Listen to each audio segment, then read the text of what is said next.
22 ફેબ્રુઆરી 2026 સવારે 9:30 વાગે લગ્નની નોંધણી ગામમાં જ કરવી. લોહીના સંબંધ ધરાવતા સાક્ષીઓની સહી ફરજિયાત સહિતની માંગ સાથે મહેસાણાથી ઊંઝા સુધી પદયાત્રા નીકળી.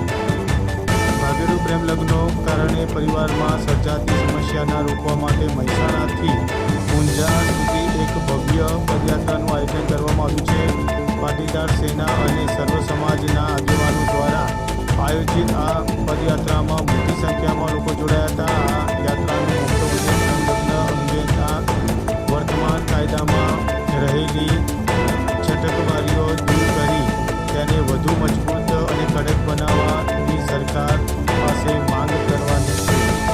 પદયાત્રા અંતે ઊંઝા ઉમિયાધામ ખાતે માતાજીના ચરણોમાં હોળી અર્પણ કરવામાં આવશે અને સરકારને આ દિશામાં 182 ધારાસભ્યોનું સમર્થન મળે તેવી પ્રાર્થના કરવામાં આવે છે. આગેવાનોને સ્પષ્ટ ચીમકી ઉચ્ચારી છે કે જો તેમને આ મુખ્ય માગણીઓ સંતોષવામાં નહીં આવે તો આગામી દિવસોમાં જન સમર્થન મેળવવા માટે આવી વધુ એક રેલી અને આંદોલન કાર્યક્રમો ચાલુ રાખવામાં આવશે.